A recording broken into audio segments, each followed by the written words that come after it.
भगवत गीता के अध्याय 10 में मैं शैलेंद्र भारती आपका स्वागत करता हूं। दोस्तों, इस अध्याय का विषय या शीर्षक है विभूति योग। जैसे जैसे गीता के अध्याय बढ़ रहे हैं, हमें श्री कृष्ण का तत्व समझ में आ रहा है। किसी भी काम का अगर आपने तत्व नहीं समझा तो वो काम न करने के बराबर है, और अगर उसका तत्व समझ लिया जाए तो उस काम को आपसे अच्छा और कोई नहीं कर पाएगा। जितना जितना ये समझ में आता जाएगा, उतना उतना आपका सोचने का नजरिया भी बदलता जाएगा। तो आइए शुरुआत करते हैं। अध्याय 10 विभूति योग। श्री भगवानुवाच भूय एव महाबाहो शृणु मे परमं वचः यत्तेऽहं प्रीयमाणाय वक्ष्यामि हितकाम्यया। कृष्ण अर्जुन से अपने परम रहस्य और प्रभाव युक्त वचन को दोबारा सुनने को कहते हैं।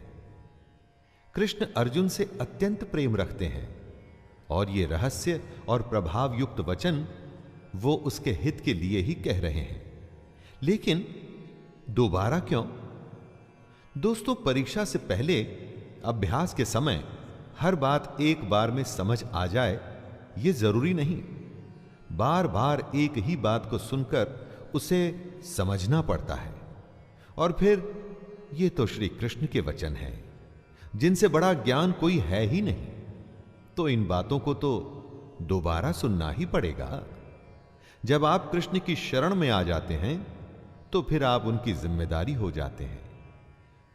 जब तक अर्जुन को समझ नहीं आया तब तक प्रभु ज्ञान देते रहेंगे। न मे विदुः सुरगणाः प्रभवं न महर्षयः अहमादिर्हि देवानां महर्षिणां च सर्वशः। कृष्ण के पैदा होने को न देवता लोग जानते हैं और न महर्षि जन, और इसके पीछे वजह है।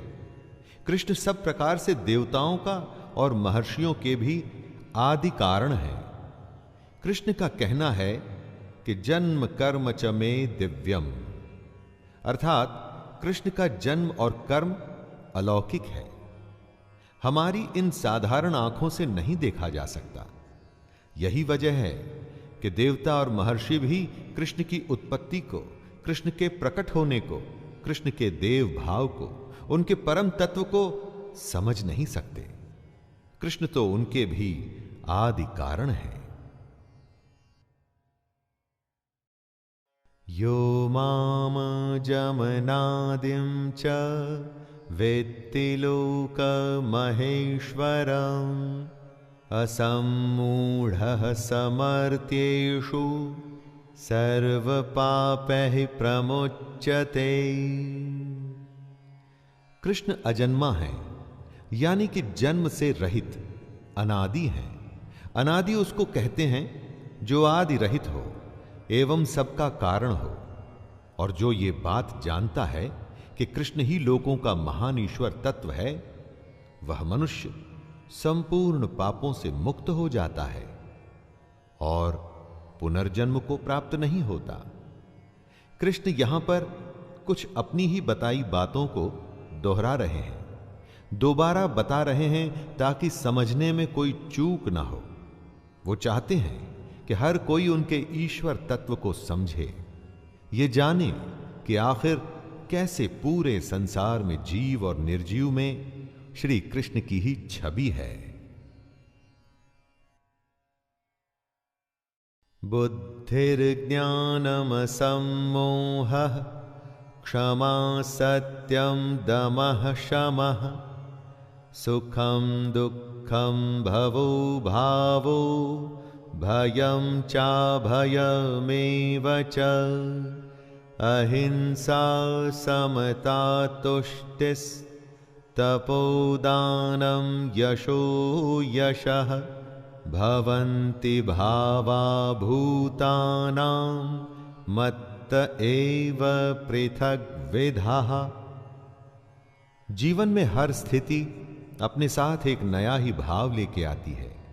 जैसी सिचुएशन होती है ना दोस्तों, उसी तरह की फीलिंग हमारे अंदर आती है। इन सब भावों के बारे में बताते हुए कृष्ण कहते हैं, निश्चय करने की शक्ति, यथार्थ ज्ञान, असम्मूढ़ता, क्षमा, सत्य, इंद्रियों का वश में करना, मन का निग्रह तथा सुख दुख, उत्पत्ति प्रलय और भय अभय तथा अहिंसा, समता, संतोष, तप इंद्रियादि को तपा कर जब शुद्ध किया जाता है तो उसे ही तप कहते हैं। दान, कीर्ति और अपकीर्ति, ऐसे ये प्राणियों के जितने भी भाव हैं, ये मुझसे ही होते हैं। यानी हमारे हर भाव के कारण कृष्ण ही हैं। महर्षयः सप्त पूर्वे चत्वारो मनवस्तथा मद्भावा मानसा जाता येषां लोक इमाः प्रजाः। हम सब के होने से पहले दुनिया में कुछ और था। उसी को बताते हुए कृष्ण कहते हैं, वो थे 7 महर्षि जन। इन 7 महर्षि जन से भी पहले थे 4 सनकादि, अर्थात मन, बुद्धि, चित्त और अहंकार। स्वयंभुव आदि 14 मनु, ये सब के सब कृष्ण के संकल्प से ही उत्पन्न हुए। कृष्ण की ही प्रेरणा से ये सब पैदा हुआ। इन्हीं सब की संसार में हम सब संपूर्ण प्रजा हैं। हमारे आने से पहले ये सब थे और इनकी होने की वजह थे कृष्ण। जब कुछ भी नहीं था तब कृष्ण थे। जब कुछ नहीं रहेगा तब दोबारा सब कुछ की उत्पत्ति के लिए भी कृष्ण ही होंगे दोस्तों।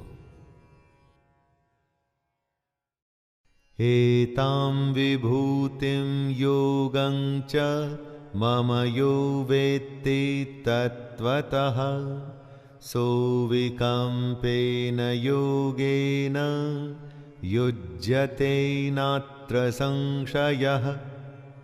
क्यों है ये दुनिया? कैसे बनी ये दुनिया? ये सबसे स्वाभाविक सवाल हैं जो सोचने वाले के मन में आते ही हैं। इसी के लिए कृष्ण कहते हैं कि जो पुरुष उनके इस परम ईश्वरीय रूप विभूति को और योग शक्ति को तत्व से जानता है, वो सबसे बड़ा ज्ञानी है। लेकिन ये योग शक्ति तत्व आखिर है क्या? जो कुछ है वो सिर्फ दृश्य मात्र संसार है। सब भगवान की माया है और एक कृष्ण ही सर्वत्र परिपूर्ण है, जो हर किसी में है। बस ये जानना ही तत्व को जानना है दोस्तों। जो पुरुष इस तत्व को समझ जाता है वो निश्चल भक्ति योग से युक्त हो जाता है। अहम सर्वस्य प्रभवो मत्तः सर्वं प्रवर्तते इति मत्वा भजन्ते मां बुधा भाव समन्विताः। इस जगत में जो हम देखते हैं, जो सुनते हैं, जो ग्रहण करते हैं, उससे हमारे मन में कुछ भाव पैदा होते हैं। लेकिन कहां से आते हैं ये भाव? कभी सोचा है ये आपने? कुछ पाने का, कुछ छोड़ने का मन करता है। इसी के लिए कृष्ण कहते हैं, मैं ही संपूर्ण जगत की उत्पत्ति का कारण हूं और मुझसे ही सब जगत चेष्टा करता है। हम जो भी कोशिश करते हैं, हमारे सारे भाव, हमारी हर चेष्टा के पीछे कृष्ण है। तो दोस्तों जरा सोचिए, जब आप श्रद्धा और भक्ति से बुद्धिमान बनकर उस परमेश्वर को निरंतर भजेंगे तो कैसे भाव आएंगे आपके मन में? जब आप अच्छे कर्म करेंगे तो ऐसा हो नहीं सकता कि आपके मन में बुरे भाव आए। मच्चित्ता मद्गत प्राणा बोधयन्तः परस्परं कथयन्तश्च मां नित्यं तुष्यन्ति च रमन्ति च। मद्गत प्राणा अर्थात उस ईश्वर के लिए जिसने अपना जीवन अर्पण कर दिया है, कृष्ण में मन लगाने वाले और उन्हीं में अपने प्राणों को अर्पण करने वाले आपस में जब कृष्ण या परमेश्वर के बारे में चर्चा करते हैं तो उसका प्रभाव बहुत बड़ा होता है। इसीलिए सत्संग या हर सुबह और शाम की आरती को बहुत महान बताया गया है। जब सच्चे मन से कृष्ण को मानने वाले आपस में कृष्ण का कथन करते हैं तो वो हर तरह से कृष्ण में ही रमण करते हैं, कृष्ण में ही रहते हैं और फिर एक दिन उसी को प्राप्त भी होते हैं। तेषां सतत युक्तानां भजतां प्रीतिपूर्वकं ददामि बुद्धि योगं तं येन मामुपयान्ति ते। दोस्तों, स्कूल, कॉलेज, यूनिवर्सिटी में जब आप पढ़ते हैं, किसी कैंप में अपनी विशेष ट्रेनिंग के लिए जाते हैं तो क्या होता है, दिन रात आप अपने ही जैसे एक विद्या को साधने वाले बहुत सारे लोग आपस में अपने चुने हुए विषय या खेल के बारे में बातें करते हैं, डिस्कस करते हैं, बातों को समझते हैं और एक दूसरे को ठीक भी करते हैं, सीखते हैं और सिखाते हैं। सत्संग और परमेश्वर की साधना भी तो वही है। योग और क्या है? जब निरंतर उसके ध्यान में लगे रहेंगे तभी तो तत्व ज्ञान रूप योग की प्राप्ति होगी।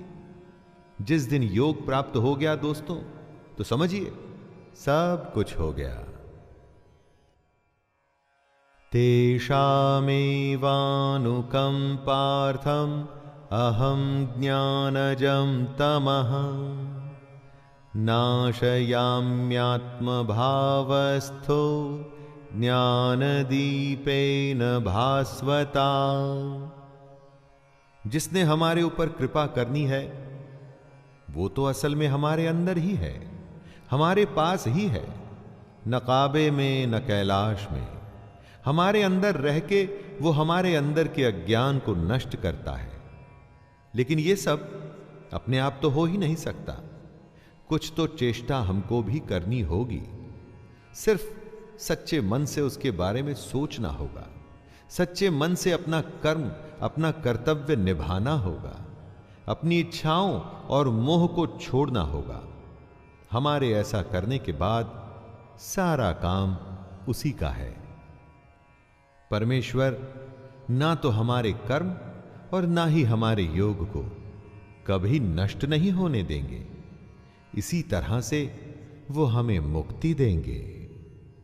अर्जुन उवाच परम ब्रह्म परम धामं पवित्रं परमं भवान् पुरुषं शाश्वतं दिव्यं आदिदेवमजं विभुम् आहुस्त्वां ऋषयः सर्वे देवर्षिर्नारदस्तथा हसितो देवलो व्यासः स्वयं चैव ब्रवीषि मे।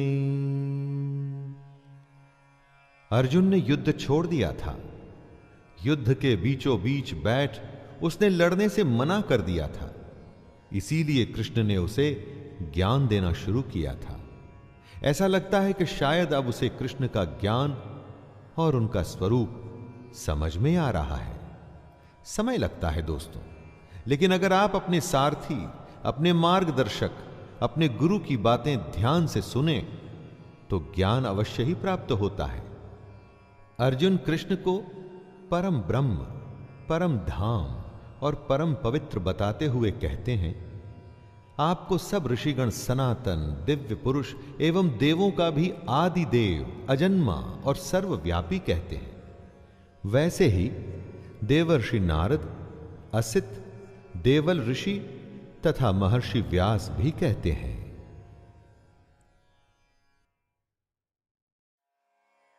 सर्वमेतद्ऋतं मन्ये यन्मां वदसि केशव, नहि ते भगवन् व्यक्तिं विदुर्देवा न दानवाः। अर्जुन को अब जब कृष्ण का असली रूप समझ में आ रहा है तो वो उन्हीं बातों को दोहरा रहा है जो कृष्ण ने कही थी। अभ्यास का दोहराना लेसन सीखने की एक बहुत बड़ी क्रिया है ना? याद करिए वो दिन जब परीक्षा से पहले न जाने कितने ही बार दोहरा दोहरा के आप ये सुनिश्चित करते थे कि परीक्षा के दिन आपको सब कुछ भली भांति याद हो। अर्जुन कहते हैं, हे केशव, जो कुछ भी मेरे प्रति आप कहते हैं इस सबको मैं सत्य मानता हूं। हे भगवान, आपके लीलामय स्वरूप को न तो दानव जानते हैं और न देवता ही।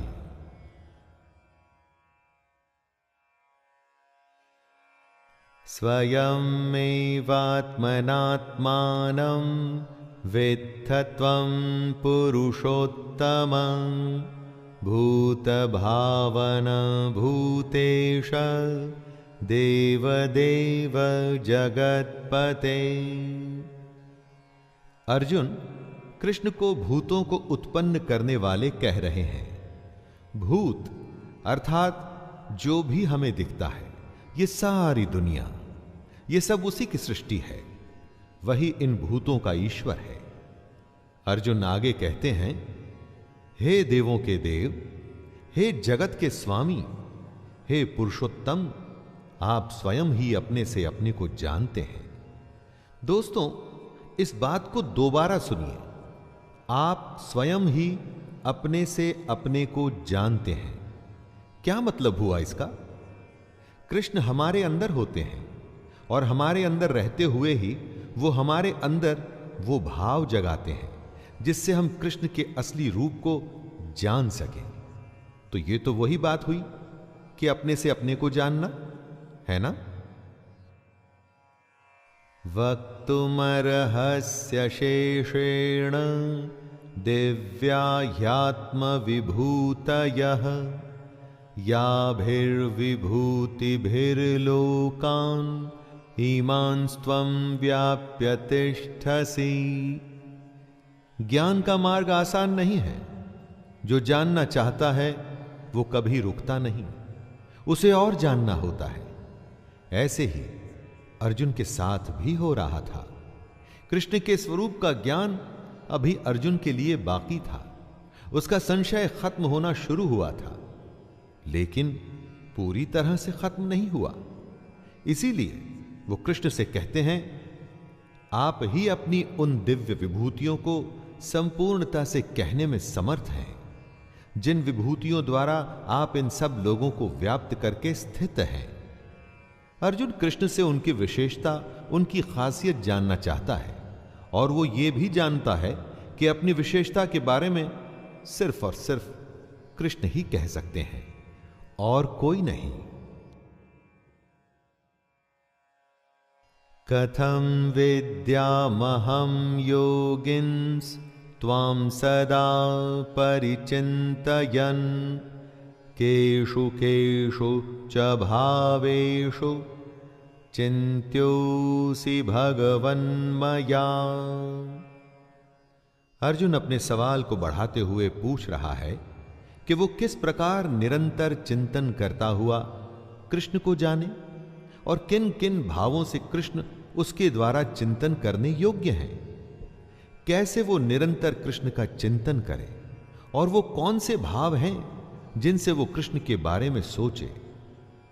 अर्जुन की इस पिपासा, जिज्ञासा से हमें यह सीखना चाहिए दोस्तों कि जब तक कि ज्ञान पूरा न मिल जाए हमें रुकना नहीं चाहिए।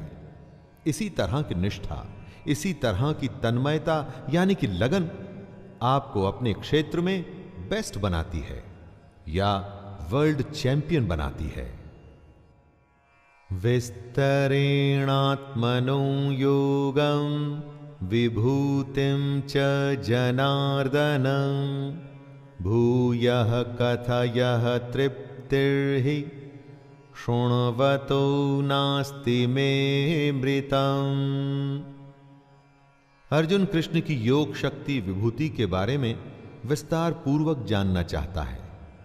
कृष्ण के वचन सुन अर्जुन के विषाद से भरे मन को आराम मिल रहा था। वो उनकी बातें और सुनना चाहता था। उसको अभी भी शांति प्राप्त नहीं हुई थी, बल्कि उसकी जिज्ञासा और भी बढ़ गई थी। ये पहचान थी दुनिया के सबसे बड़े धनुर्धर की।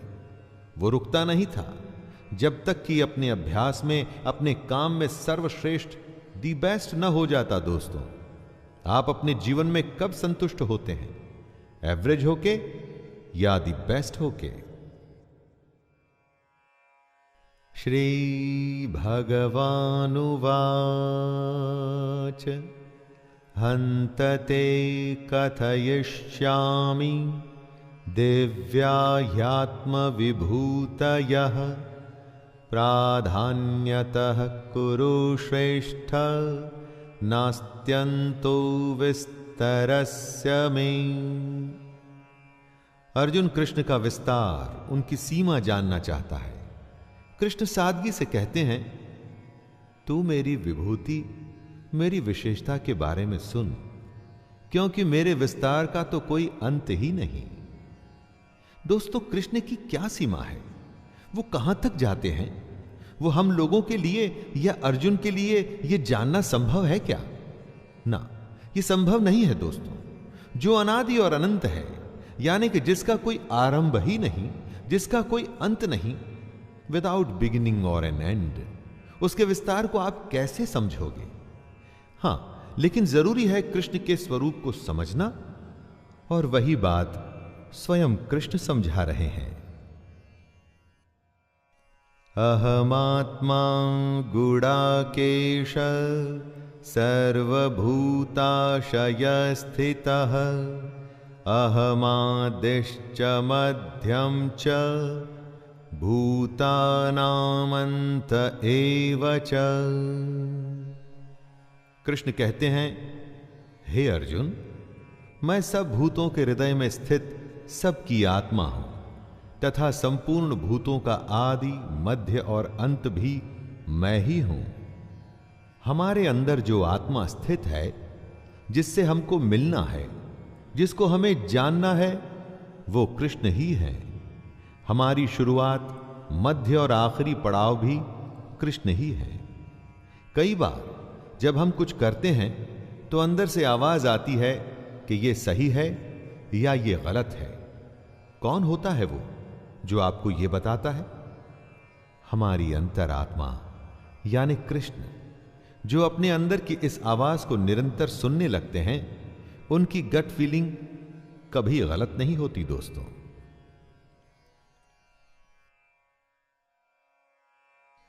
आदित्यानामहं विष्णुर्ज्योतिषां रविरंशुमान् मरीचिर्मरुतामस्मि नक्षत्राणामहं शशि। अदिति ऋषि कश्यप की पत्नी थी। उनके 12 पुत्र थे, जिन्हें देवता भी कहा जाता है। कृष्ण कहते हैं कि अदिति के 12 पुत्रों में वो विष्णु हैं। जितनी भी ज्योतियां हैं, उनमें कृष्ण किरणों वाले सूर्य हैं। कृष्ण 49 वायु देवताओं का तेज है और नक्षत्रों का अधिपति चंद्रमा भी कृष्ण है। यहां पर कृष्ण अपनी महिमा, अपने विराट स्वरूप को समझा रहे हैं। सिर्फ बातों की परिभाषा न समझिए दोस्तों, उनमें छुपा तत्व, उसके अंदर की गहरी बात को समझिए। जितनी भी ज्योतियां हैं, उनमें जो सूर्य है वो कृष्ण है। क्या आप और किसी ज्योति को जानते हैं जो सूर्य से अधिक तेज हो? वेदानां सामवेदोऽस्मि देवानामस्मि वासवः इन्द्रियाणां मनश्चास्मि भूतानामस्मि चेतना। कृष्ण अपने को वेदों में साम वेद बताते हैं। चारों वेदों में कृष्ण ने खुद को साम वेद बताया है। जितने भी देव हैं उनमें वो इंद्र हैं। हमारी जो 5 इंद्रियां हैं उनमें कृष्ण मन हैं। मन को जीत लेने पर इंद्रियों को वश में करना मुश्किल नहीं होता। इसीलिए कृष्ण हमेशा मन पर विजय पाने की बात करते हैं। और जितने भी प्राणियों की जो चेतना है, यानी कि उनकी जीवन शक्ति, वो शक्ति जो उनमें संचार करती है, जिसकी वजह से हम सारे प्राणी जिंदा हैं, वो चेतना कृष्ण ही हैं। जब हमारे प्राण निकल जाते हैं, हमारी चेतना चली जाती है, तो समझिए कि हम में से कृष्ण निकल गए।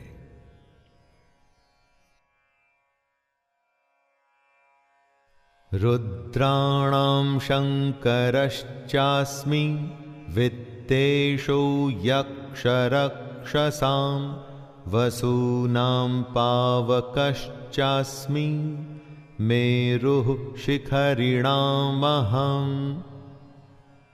ऋग्वेद में रुद्र को बलवानों में सबसे अधिक बलवान कहा गया है। ऐसे 11 रुद्र होते हैं। कृष्ण कहते हैं, मैं 11 रुद्रों में शंकर हूं। रुद्र देवता को दुष्टों को दंड देने वाला, रोगों का निवारण करने वाला, महावीर और सभा का अध्यक्ष कहा गया है। ऐसे रुद्रों में कृष्ण शंकर हैं। और यक्ष तथा राक्षसों में कृष्ण ने अपने आप को धन का स्वामी कुबेर कहा है। 8 वसुओं में कृष्ण अग्नि हैं। और शिखर वाले पर्वतों में जो सुमेरु पर्वत हैं, वो कृष्ण ही हैं। किसी भी वस्तु या प्राण की जो परिपक्वता है, वो कृष्ण है। पुरोधसां च मुख्यं मां विद्धि पार्थ बृहस्पतिं सेनानीनामहं स्कंदः सरसामस्मि सागरः। पुरोहित यानी कि धार्मिक कृत्य करने वाला। कृष्ण कहते हैं कि पुरोहितों में मुखिया बृहस्पति मुझको ही जान। अर्थात जितने भी धार्मिक काम करने वाले पुरोहित हैं, उनमें जो मुखिया हैं यानी कि बृहस्पति, वो कृष्ण हैं। बृहस्पति को प्रार्थना या भक्ति का स्वामी भी कहा जाता है। मतलब कि जितने भी प्रार्थना करने वाले हैं, उनमें सर्वश्रेष्ठ बृहस्पति श्री कृष्ण ही हैं। उसके आगे कृष्ण कहते हैं, हे पार्थ, मैं सेनापतियों में स्कंद और जलाशयों में समुद्र हूं। जितने भी पूरे विश्व में जलाशय हैं, उनमें समुद्र यानी कि ओशन कृष्ण है, क्योंकि समुद्र से बड़ा जलाशय संभव नहीं है। दोस्तों, महर्षिणां भृगुरहं गिरामस्म्येकमक्षरं यज्ञानां जपयज्ञोऽस्मि स्थावराणां हिमालयः। 7 महर्षियों में से एक थे ऋषि भृगु, ज्योतिष के विद्वान, जिन्होंने भृगु संहिता की रचना भी की थी। कृष्ण कहते हैं कि महर्षियों में वो भृगु हैं। ऐसा कहा जाता है कि भृगु ब्रह्मा के मानस पुत्र थे, अर्थात माइंड बॉर्न। वो पुत्र जो ब्रह्मा के मानस से निकले थे। भृगु ऋषि के वंशजों को ही भार्गव भी कहा जाता है। इसके आगे कृष्ण कहते हैं कि शब्दों में एक अक्षर अर्थात ओंकार वो ही है। ओंकार वो ब्रह्मांड विस्फोट, बिग बैंग के समय निकला आदि शब्द है। वो ओंकार कृष्ण है। सब प्रकार के यज्ञों में कृष्ण जप यज्ञ है और स्थिर रहने वालों में हिमालय पहाड़ है। जो हमेशा तटस्थ रहता है वो हिमालय है। और वही हिमालय कृष्ण है।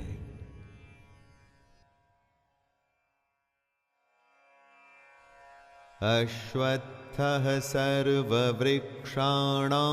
देवर्षीणां च नारदः गन्धर्वाणां चित्ररथः सिद्धानां कपिलो मुनिः। जितने भी वृक्ष हैं उनमें से कृष्ण ने अपने आप को अश्वत्थ कहा है। अश्वत्थ यानी कि पीपल। पीपल की संज्ञा को खुद से कृष्ण ने इसलिए जोड़ा क्योंकि इससे वो ये समझाना चाहते हैं कि ऊपर परमात्मा जिसका मूल है और नीचे प्रकृति जिसकी शाखाएं हैं, जिसकी जड़ें तो ऊपर हैं और जिसकी शाखाएं नीचे हैं। नीचे प्रकृति और ऊपर परमात्मा। इसीलिए सब वृक्षों में कृष्ण अपने को पीपल का वृक्ष कहते हैं। देवर्षियों में कृष्ण, नारद मुनि और गंधर्वों में चित्ररथ और सिद्धों में कपिल मुनि कृष्ण ही हैं। उच्चैः श्रवसमश्वानां विद्धि माममृतोद्धवम् ऐरावतं गजेन्द्राणां नराणां च नराधिपम्। कृष्ण अपने को घोड़ों में अमृत के साथ उत्पन्न होने वाला उच्चैः श्रवा नामक घोड़ा बताते हैं। घोड़ा गति का प्रतीक है दोस्तों। आत्मा के तत्व को पकड़ने के लिए मन जब गति पकड़ता है तो वो घोड़ा है, और वो घोड़ा जो अमृत के साथ जन्मा वो श्रेष्ठ है। दुनिया में हर वस्तु नाशवान है, लेकिन आत्मा अजर अमर है, यानी अमृत स्वरूप। दोस्तों, श्रेष्ठ हाथियों में कृष्ण ऐरावत नामक हाथी है, और मनुष्यों में जो राजा है वो कृष्ण है। हर एक अवस्था या वस्तु में जो सबसे श्रेष्ठ है वही कृष्ण है। आयुधानामहं वज्रं धेनूनामस्मि कामधुक् प्रजनश्चास्मि कंदर्पः सर्पाणामस्मि वासुकिः। दोस्तों, आपने बहुत बड़े बड़े वेपन्स देखे होंगे युद्धों में या फिल्म्स में। पुराने समय में एक शस्त्र होता था वज्र, जिससे बड़ा कोई शस्त्र नहीं होता था। यह वज्र दधीचि ऋषि की अस्थियों से बना था, इसलिए यह श्रेष्ठ था। सब शस्त्रों में कृष्ण ही वज्र हैं। गौओं में अपने आप को कृष्ण बता रहे हैं कामधेनु। पुरुष और नारी अगर साथ नहीं आएंगे तो यह दुनिया खत्म हो जाएगी। और जब शास्त्र द्वारा बताई गई रीति से संतान की उत्पत्ति करते हैं तो उस संतान को उत्तम बताया जाता है। शास्त्रोक्त रीति से संतान की उत्पत्ति का जो हेतु है वो कामदेव, वो भी कृष्ण है। सर्पों में सर्पराज, जी हां वासुकी, वो भी कृष्ण ही हैं। अनंतश्चास्मि नागानां वरुणो यादसामहं पितॄणामर्यमा चास्मि यमः संयमतामहं। कृष्ण कहते हैं, नागों में मैं शेष नाग हूं। शेष नाग वो नाग है जिसके 1000 फन होते हैं, इसीलिए इन्हें अनंत शेष नाग कहा जाता है।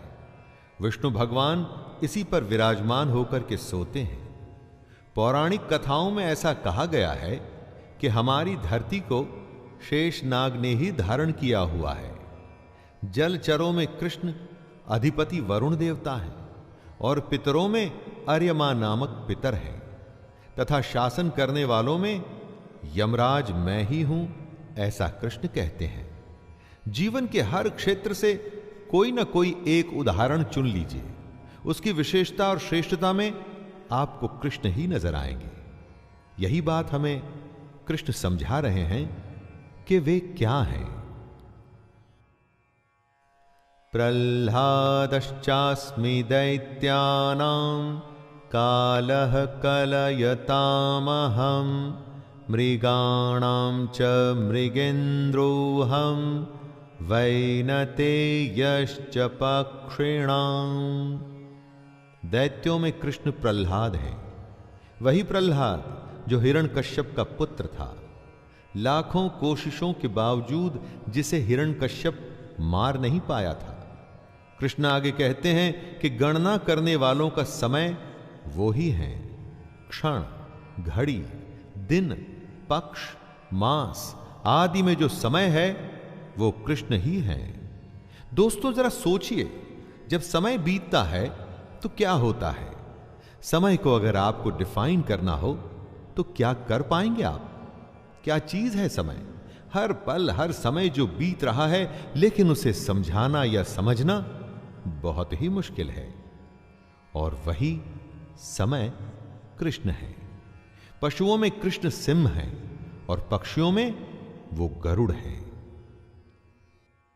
पवनः पवतामस्मि रामः शस्त्रभृतामहं झषाणां मकरश्चास्मि स्रोतसामस्मि जाह्नवी। यज्ञ से सारा माहौल, सारा वातावरण शुद्ध हो जाता है। ऐसी पवित्र करने वाली वायु कृष्ण है। वायु के बिना जीवित रहना असंभव है। बुरे से बुरे प्रदूषण से जब वातावरण बिगड़ जाता है, तब शुद्ध वायु ही उसको पवित्र करके सांस लेने लायक बनती है। और ये वायु कृष्ण है। जो शस्त्र उठाते हैं, युद्ध करते हैं, उनमें कृष्ण श्री राम है। मर्यादा पुरुषोत्तम दशरथ पुत्र राम, रावण का वध कर धर्म की स्थापना करने वाले राम। मछलियों में कृष्ण मगरमच्छ हैं और नदियों में कृष्ण श्री भागीरथी की गंगा जी है।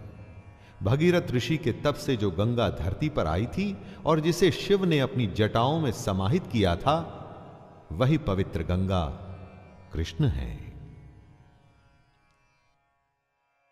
सर्गाणामादिरन्तश्च मध्यं चैवाहमर्जुन अध्यात्मविद्याविद्यानां वादः प्रवदतामहम्। हे अर्जुन, सृष्टियों का आदि और अंत तथा मध्य भी मैं ही हूं। सृष्टि जहां से शुरू हुई, अभी जो चल रही है, यानी कि मध्य, और एक दिन जब प्रलय आएगा और सब उसी ब्रह्म में विलीन हो जाएगा, यानी कि अंत, ये तीनों अवस्थाएं कृष्ण हैं। कृष्ण आगे कहते हैं कि मैं विद्याओं में आध्यात्म विद्या अर्थात ब्रह्म विद्या और परस्पर विवाद करने वालों का तत्व निर्णय के लिए किया जाने वाला वाद भी मैं ही हूं। हर विषय की अलग विद्या होती है। आध्यात्म विद्या अर्थात ब्रह्म विद्या, यानी कि वो विद्या जो हमारी आत्मा का द्वार आध्यात्म की तरफ खोले, जिससे हमें ब्रह्म की प्राप्ति हो, वो कृष्ण है।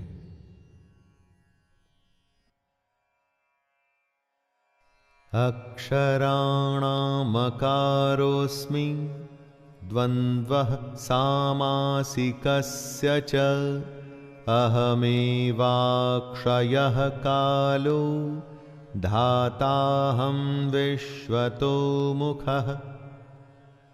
हर एक भाषा के वर्णाक्षर यानी कि अल्फाबेट्स होते हैं दोस्तों, और कृष्ण कहते हैं कि अक्षरों में मैं अकार हूं।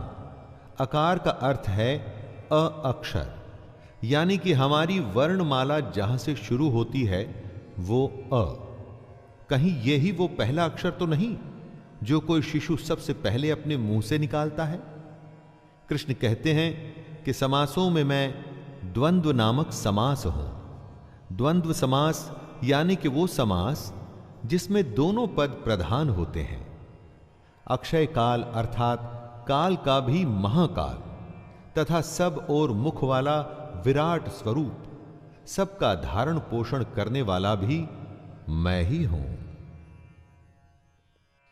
मृत्युः सर्वहरश्चाहम् उद्भवश्च भविष्यताम् कीर्तिः श्रीर्वाक्च नारीणाम् स्मृतिर्मेधा धृतिः क्षमा।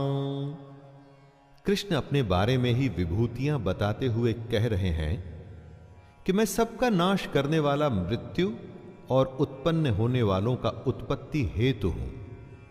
जब कोई पैदा होता है तो उसका कारण वजह कृष्ण है। जिस भी किसी का जन्म हो रहा है उसकी वजह कृष्ण को ही माने। और फिर जब देह का समय पूरा हो जाता है, जब समय हो जाता है आत्मा के शरीर को बदलने का, तो मृत्यु भी कृष्ण ही है। स्त्रियों में कीर्ति यानी कि ग्लोरी दोस्तों, श्री यानी कि सम्मान, वाक यानी कि बोलना, स्मृति मेधा यानी कि इंटेलेक्ट, धृति यानी कि बराबरी और क्षमा मैं ही हूं। बृहत्साम तथा साम्नां गायत्री छन्दसामहं मासानां मार्गशीर्षोऽहं ऋतूनां कुसुमाकरः। श्रुति यानी कि सुना हुआ, ईश्वर की वो वाणी जो सुनी जाती है। कृष्ण अपना परिचय देते हुए अर्जुन से कह रहे हैं, गायन करने योग्य श्रुतियों में मैं बृहत् साम हूं।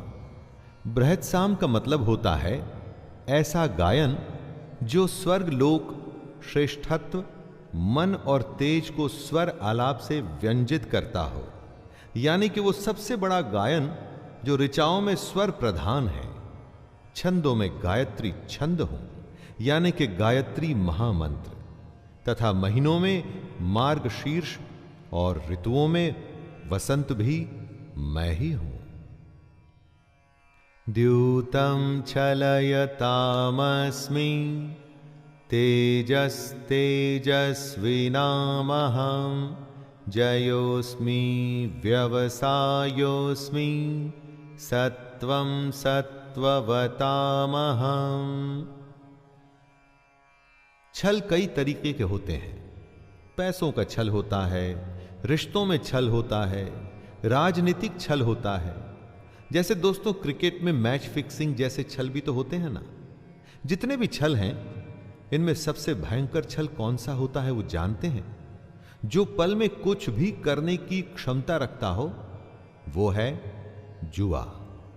इसीलिए कृष्ण कहते हैं कि मैं छल करने वालों में जुआ हूं। प्रभावशाली पुरुषों का जो प्रभाव है, उनका जो ओज है, वो भी कृष्ण ही है। जो जीत जाते हैं उनकी विजय कृष्ण है। निश्चय करने वालों का निश्चय और सात्विक पुरुषों का सात्विक भाव भी कृष्ण ही है। वृष्णीनां वासुदेवोऽस्मि पाण्डवानां धनञ्जयः मुनीनामप्यहं व्यासः कवीनामुशना कविः। यादवों के अंतर्गत एक वृष्णि वंश भी था। उसी के संदर्भ में कृष्ण कहते हैं कि वृष्णि वंशियों में मैं वासुदेव हूं। अर्थात जो इस समय स्वयं अर्जुन के सामने खड़े थे वो कृष्ण। कृष्ण आगे कहते हैं कि पांडवों में वो धनंजय हैं, अर्थात अर्जुन। पांडवों में हर किसी के पास गुणों की कमी नहीं थी, लेकिन उनमें सर्वश्रेष्ठ अर्जुन ही थे। तो स्वाभाविक ही है कि उन सब में से अगर कोई कृष्ण हो सकता था तो अर्जुन। मुनियों में वो वेद व्यास है, महाभारत के महान रचयिता। और कवियों में शुक्राचार्य कवि भी कृष्ण ही हैं। दंडो दमयतामस्मि नीतिरस्मि जिगीषतां मौनं चैवास्मि गुह्यानां ज्ञानं ज्ञानवतामहम्। मैं दमन करने वालों का दंड अर्थात दमन करने की शक्ति हूं। दबाने का काम सिर्फ शक्ति का काम होता है, उसमें और कुछ काम नहीं आता। इसीलिए जिन्होंने दमन करना है, दबाना है, उनके दबाने की शक्ति कृष्ण है। जीतने की इच्छा वालों की नीति हो। जीतने के लिए बहुत कुछ करना पड़ता है, श्रम, इच्छा शक्ति, अभ्यास और जाने क्या क्या, लेकिन बिना नीति के जीत संभव नहीं है दोस्तों। गुप्त रखने योग्य भावों का जो रक्षक होता है वो होता है मौन, और वह मौन मैं हूं। अगर मौन नहीं टूटेगा तो कभी गुप्त भाव भी प्रकट नहीं होगा, और ज्ञानवानों का तत्व ज्ञान भी मैं ही हूं।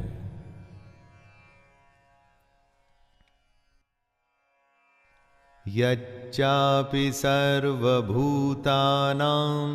बीजं तदहमर्जुन न तदस्ति विना यतस्यान् मया भूतं चराचरम्। हे अर्जुन, जो सब भूतों की उत्पत्ति का कारण है वो भी मैं ही हूं, क्योंकि ऐसा चर और अचर कोई भी भूत नहीं जो मुझसे रहित हो। जिसमें प्राण हैं या जो निर्जीव हैं वो इस दुनिया में मेरे ही संकल्प से हैं। उसकी उत्पत्ति मुझसे ही हुई है और एक दिन उसने मुझ में ही विलीन हो जाना है। दोस्तों, जिनमें प्राण है उनकी आत्मा उसी परमात्मा कृष्ण का अंश है। कृष्ण उनमें हमेशा से विद्यमान है। अविद्या को हटाकर ज्ञान हासिल कर हम कृष्ण को अपने अंदर पा सकते हैं, और जो निर्जीव हैं वो प्रलय तक धरती पर मौजूद हैं और उसके बाद वापस से कृष्ण में ही मिल जाएंगे। नान्तोऽस्ति मम दिव्यानां विभूतीनां परन्तप एष तुद्देशतः प्रोक्तो विभूतेर्विस्तरो मया। कृष्ण अर्जुन को अपनी महिमा, अपना स्वरूप बता रहे थे। इसके बाद वो अर्जुन से कहते हैं कि हे परंतप, मेरी दिव्य विभूतियों का अंत नहीं है। मैंने अपनी विभूतियों का यह विस्तार तो तेरे लिए एक देश से अर्थात संक्षेप से कहा है। कृष्ण ने अपनी कई विभूतियों के बारे में अर्जुन से कहा। जीवन से जुड़े हर क्षेत्र से उन्होंने उदाहरण दिए। इतना कुछ कहने के बाद भी उनकी विभूतियों का अंत नहीं हुआ। हो भी नहीं सकता दोस्तों। कृष्ण का कहना है कि उनका कोई विस्तार नहीं, वो तो बिना सीमा के हैं। यद्यद्विभूतिमत्सत्त्वं श्रीमदूर्जितमेव वा तत्तदेवावगच्छत्वं मम तेजूषसंभवम्। इस श्लोक में कृष्ण अपनी सारी विभूतियों को एक सूत्र में बांधते हुए, जनरलाइज करते हुए कहते हैं दोस्तों कि जो जो भी विभूति युक्त अर्थात ऐश्वर्य युक्त, कांति युक्त और शक्ति युक्त वस्तु है, उसको तू मेरे तेज के अंश की ही अभिव्यक्ति जान। आप अपने चारों तरफ जो भी देखें, चाहे दमन देखें या प्रभावशाली व्यक्ति देखें, छल देखें या गायन सुने, हर किसी चीज, क्रिया, प्राणी में जो भी तेज, ऐश्वर्य और कांति से भरे हुए हों, तो ये जान लीजिएगा कि वो कृष्ण का ही अंश है। इससे सीखना है दोस्तों कि जो भी आप करें उसमें अगर सबसे उत्तम आपको होना है तो उसमें कृष्ण को ढूंढिए। अथवा बहुनैतेन किं ज्ञातेन तवार्जुन विष्टभ्याहमिदं कृत्स्नम् एकांशेन स्थितो जगत्। अपने इस श्लोक में कृष्ण अपनी विभूतियों को समेटते हुए अर्जुन से कहते हैं, हे अर्जुन, ये सब बहुत जानने से तेरा क्या प्रयोजन है? मैं इस संपूर्ण जगत को अपनी योग शक्ति के एक अंश मात्र से धारण करके स्थित हूं। कृष्ण ने अर्जुन को अपनी एक एक बात बताई दोस्तों, अपने हर रूप के बारे में ज्ञान दिया। लेकिन अब वो ऐसा कह रहे हैं कि इन सब बातों से अर्जुन का क्या मतलब? अर्जुन को और हमको सिर्फ एक ही बात से प्रयोजन होना चाहिए, अपने युद्ध, अपने कर्म और अपने कर्तव्य से। दोस्तों, ये था गीता का 10वां अध्याय। यहां पर हम परिचित हुए कृष्ण की विभूतियों से, कैसे हर अंश में, हर काम में, हर वस्तु में कृष्ण मौजूद हैं। बस देखने की, पहचानने की देर है कृष्ण को। आपको वे हर कहीं मिलेंगे, हर जगह मिलेंगे, हर एक में मिलेंगे। खैर, अब हम मिलेंगे 11वें अध्याय में। तब तक के लिए अपने दोस्त शैलेंद्र भारती को आज्ञा दीजिए। जय श्री कृष्ण।